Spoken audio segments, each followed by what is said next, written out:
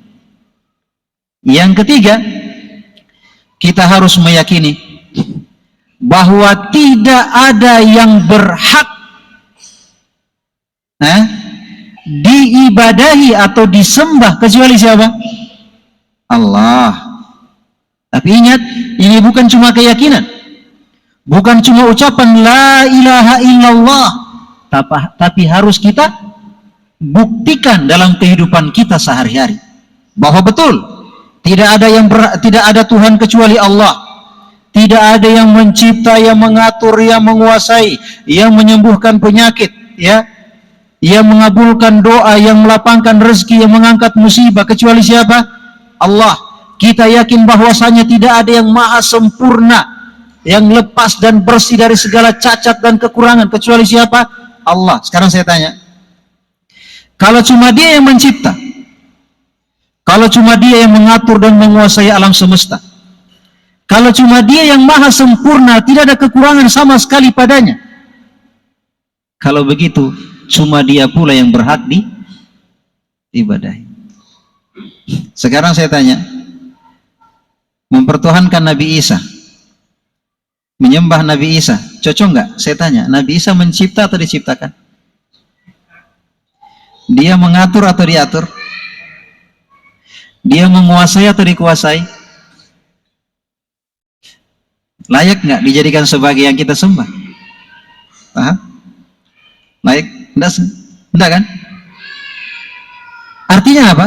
Berarti kalau betul kita yakin Allah pencipta, pengatur, penguasa satu-satunya, dan kita yakin bahwa Dia yang maha sempurna, nama-nama dan sifatnya nggak ada yang lain, maka pasti kita yakin yang seperti ini cuma Dia yang berhak kita yakin cuma Dia yang berhak disembah. Sekarang saya tanya, yang kasih rezeki siapa? Allah. Berarti kalau rezekinya sempit, mendekat kepada yang pemilik rezeki, yang bagi-bagi rezeki. Kalau anak kita sakit, ditanya, siapa yang menyembuhkan penyakit? Allah. Berarti kalau ada yang sakit dan kita mengharapkan kesembuhan, kita kembali kepada yang menyembuhkan penyakit, sambil kita menempuh usaha yang ada hubungan sebab akibat ke dokter, berobat. Tapi kita yakini bahwa yang menyembuhkan penyakit siapa? Allah Subhanahu wa ta'ala. Kalau terjadi musibah, kita berharap supaya diangkat musibah, maka kita mendekat kepada siapa? Yang mengangkat musibah. Siapa? Allah Subhanahu wa ta'ala. Tahan sini. Maksudnya apa? Berarti yang namanya tauhid, yang intinya adalah la ilaha illallah, tidak ada yang berhak diibadahi kecuali siapa? Allah. Kalau ada yang tanya, kenapa cuma Allah yang berhak diibadahi? Kenapa cuma Allah yang berhak disembah? Jawabannya dua. Yang pertama, apa tadi yang pertama?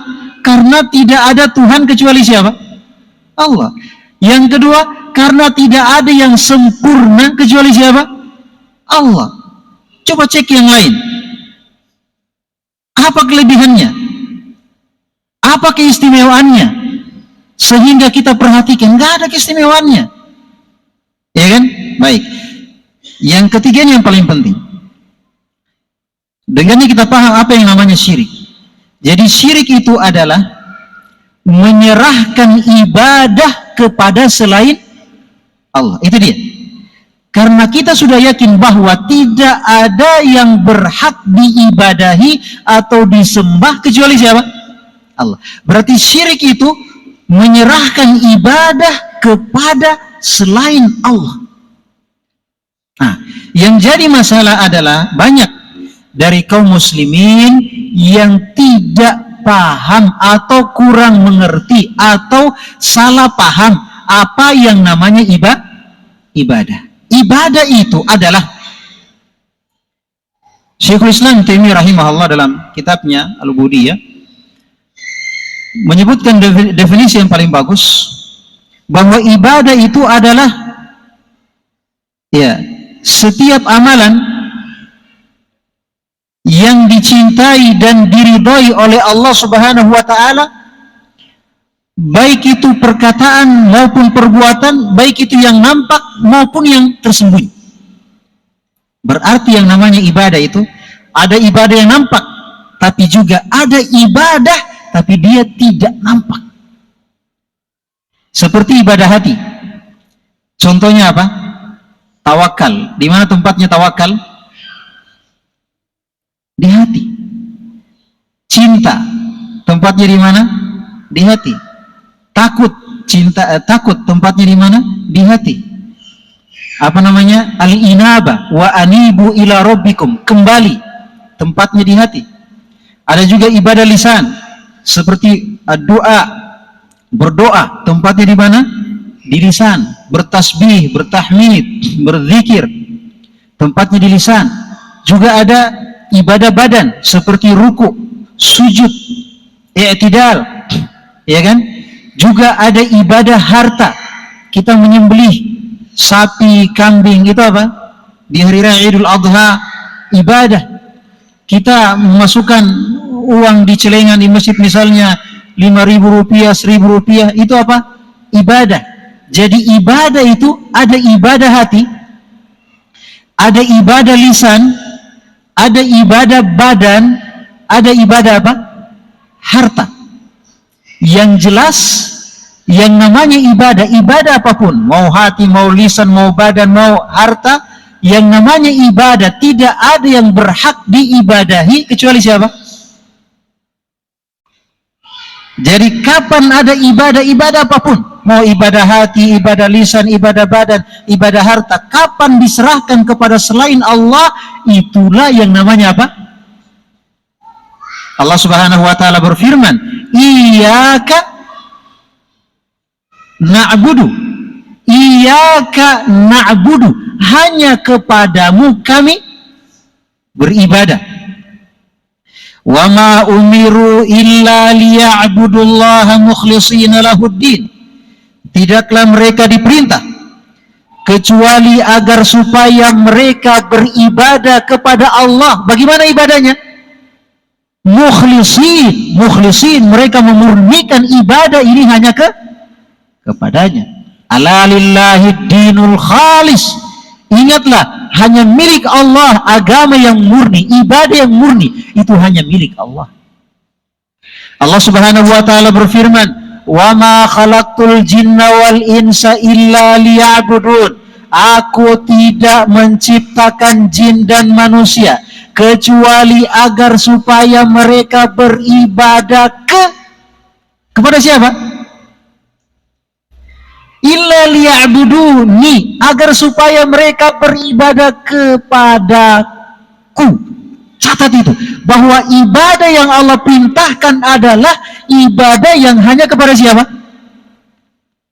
Jadi kalau ada ibadah kepada Allah juga kepada selain Allah, itu namanya syirik. Bercabang. Syirik. Yang Allah perintahkan adalah ibadah hanya kepadanya. Kenapa? Karena memang tidak ada yang pantas dan berhak dan benar untuk diibadahi kecuali siapa? Nah, sebelum kita jelaskan bagaimana bentuknya, kita lihat dulu seberapa penting pembahasan ini. Kenapa dia sampai menjadi penggugur dosa, pelebur dosa, penjamin kita mendapatkan surga, penjamin kita aman di dunia, di alam barzah, di akhirat. Sekarang kita harus tahu lawannya. Ini seberapa bahaya lawannya ini, yang namanya apa? Syirik. Seberapa bahaya dia, seberapa gawat dia, karena ini seberapa besar manfaatnya, untungnya. Maka kita harus tahu seberapa besar bahaya dari lawan dari tauhid. Sekarang saya bacakan ayat, banyak ayat diantaranya yang menyebutkan bahayanya. Iya. Allah Subhanahu wa taala berfirman, innahu may yusyrik billah,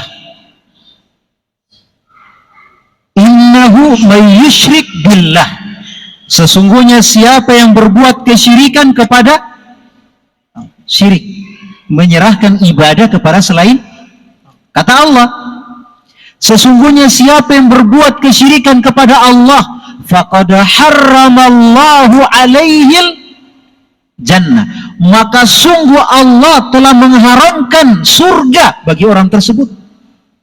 Mengharamkan surga. Ini siapa yang haramkan? Allah. Ini siapa yang bilang? Allah. Wa ma'wahun nar, dan tempat kembalinya pasti neraka.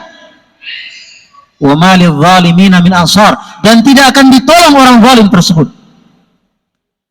Kira-kira bagaimanapun kayanya kita, nikmatnya kita, hebatnya kita, kalau mati masuk neraka, apa yang kita andalkan? Dan ingat, siapa yang berbuat syirik, belum sempat bertobat di dunia selama hidupnya, maka apa? Apa tadi ayatnya? Diharamkan surga, tempatnya neraka, dan tidak akan ditolong oleh Allah Azza wa Jalla. Di hari kiamat nanti, kalau bukan Allah yang tolong, siapa? Di ayat lain Allah Subhanahu, jadi ini ngeri nggak? Ngeri nggak? Ngeri sekali, ngeri.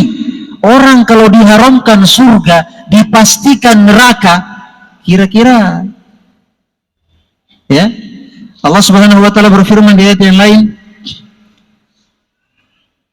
walau asyraku lahabita anhum ma kanu ya'malun. Seandainya mereka berbuat syirik, maksudnya belum sempat bertobat.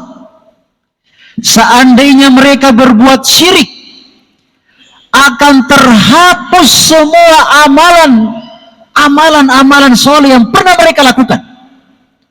Solat kita, puasa kita, zakat kita, haji kita, bahkan agama kita, Islam kita batal. Gara-gara apa? Syirik.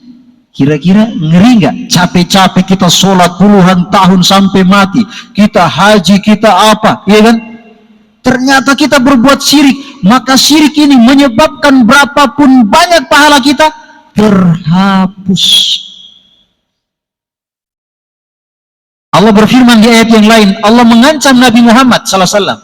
Allah ingatkan Nabi Muhammad, lain asyrakta la yahbatanna amalu. Wahai Muhammad, kalau kamu berbuat syirik, akan terhapus semua amalanmu. Wala takunanna minal khasirin, dan kamu termasuk orang-orang yang bangkrut, capek-capek beramal, ternyata capek.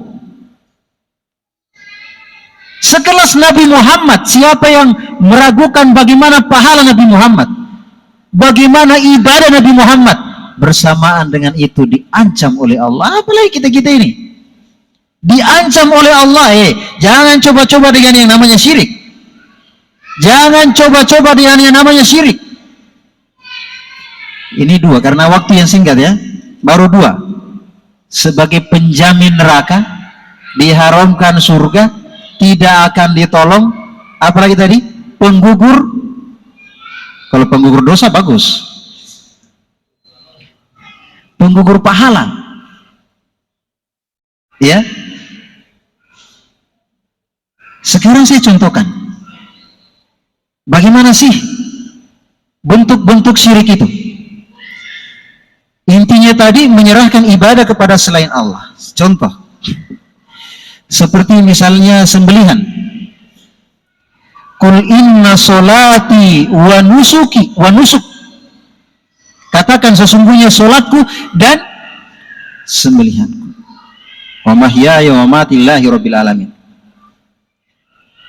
La'anallahu man dzabaha li ghairillah, Allah melaknat orang yang menyembelih untuk selain Allah. Berarti kita tidak boleh melakukan sembelihan kecuali hanya karena siapa? Kita bismillah, mendekatkan diri kepada Allah. Bismillah, sebagai bentuk mengagungkan Allah. Misalnya di hari raya Idul Adha kita beli sapi, beli kambing, alirkan darah Kita keluarkan uang untuk beli sapi, beli kambing, alirkan darah, bismillah, Allahu Akbar, sebagai bentuk apa? Pendekatan diri kepada Allah Subhanahu wa ta'ala. Tapi jangan kira ibadah ini juga ternyata diserahkan kepada selain Allah. Kalau bikin rumah baru, peletakan batu pertama, potong ayam, terus biar baca bismillah, biar baca Allahu Akbar, potong ayam, kemudian dialirkan darahnya ke batu pertama. Apa bahasa Bugisnya? Macera. Beli mobil baru, beli motor baru, siramkan darah. Saya tanya, ini ibadah tuh bukan? Kita mendekatkan diri kepada jin-jin supaya aman, supaya nyaman. Ketika ada proyek misalnya, tidak langsung dikelola. Ada hutan mau digarap, tidak langsung dikelola. Kasih dulu lah, kambing lah, apalah. Bikin jembatan, kepala sapi lah.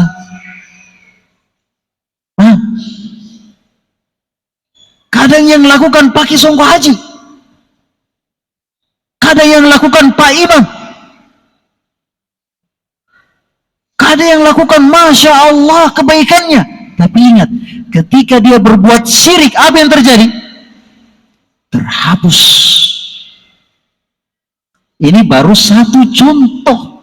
Masih banyak contoh-contoh yang lain yang sudah dianggap sebagai tradisi. Saya ingatkan hal ini karena terus terang saya cinta kepada antum semua. Saya tidak ingin apa yang saya ketahui yang menguntungkan kaum muslimin dan muslimat sekalian saya tidak sampaikan. Yang membahayakan kaum muslimin sekalian saya tidak ingatkan. Maka sebagai bentuk kasih sayang, supaya kita selamat, supaya sama-sama selamat, supaya terhindar dari dosa yang paling berbahaya dan mendapatkan keuntungan dari amalan yang paling menguntungkan, diantaranya penggugur dosa, tauhid, tinggalkan apa? Syirik. Ya, sisa 6 menit ya. Satu lagi contoh, misalnya doa.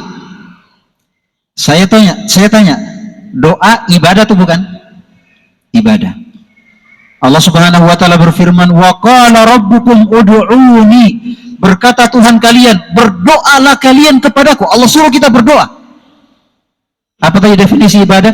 Segala yang dicintai, yang diridhai oleh Allah. Tandanya apa? Kalau Allah perintahkan, itu pertanda bahwa tidak mungkin Allah perintahkan kalau Allah tidak cintai. Berarti Allah perintahkan berdoa kepadanya, berarti Allah cinta dengan itu. Berarti doa merupakan ibadah. Nah, Allah Subhanahu wa taala berfirman, "Wa qala rabbukum ud'uuni." Berkata Tuhan kalian, berdoalah kalian kepadaku. "Wa idza sa'alaka 'ibadi 'anni fa inni qarib ujibu da'watad da'i idza da'an." Kalau hambaku bertanya kepada saya, bilang saya dekat. Saya menjawab doanya orang yang berdoa. Nggak perlu jauh-jauh ke kuburan ini. Kalau hambaku tanya, Allah sampaikan pada Nabi Muhammad, "Wa idza sa'alaka ibadi anni fa inni qarib." Kalau hambaku tanya tentang saya, bilang, "Wahai Muhammad, saya dekat." Langsung saya berdoa, "Ya Allah." Nggak perlu dekat ke kuburan ini, pakai perantara ini, pakai ini. Ya Allah. Allah dengar nggak? Allah dengar nggak? Ujibu da'watad da'i idza da'an. Saya menjawab doanya orang yang berdoa kalau dia berdoa kepadaku, bukan berdoa pakai perantara. Artinya apa? Doa merupakan ibadah. Berarti kita tidak boleh berdoa kecuali hanya kepada siapa? Kapan berdoa kepada selain Allah, apapun alasannya, namanya apa?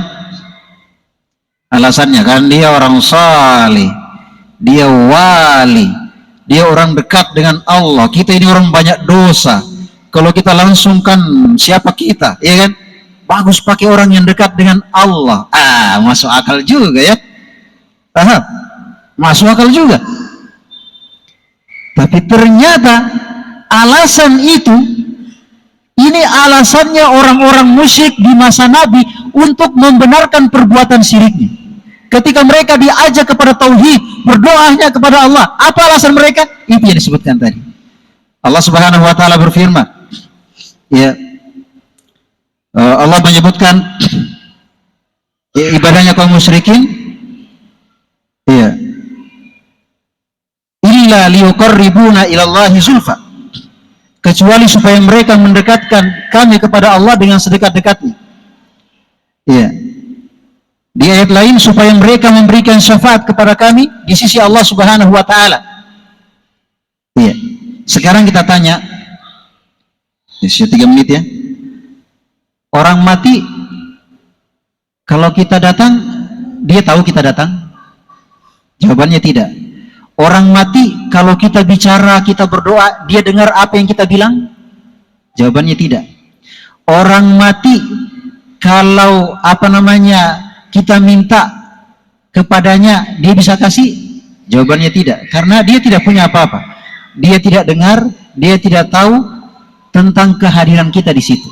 Sekarang, kalau kita berdoa kepada Allah, Allah dengar? Kalau kita berdoa kepada Allah, Allah kasih? Paham?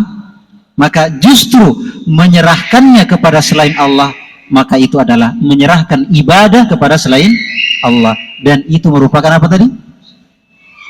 Itu baru 2 contoh ya. Baik, karena waktu sudah habis. Mudah-mudahan apa yang kita dengarkan bermanfaat bagi kita semua. Mohon maaf atas segala kekurangan. Subhanakallah bihamdik, asyhadu an la ilaha illa anta, astaghfiruka wa atubu ilaik. Wassalamualaikum warahmatullahi wabarakatuh.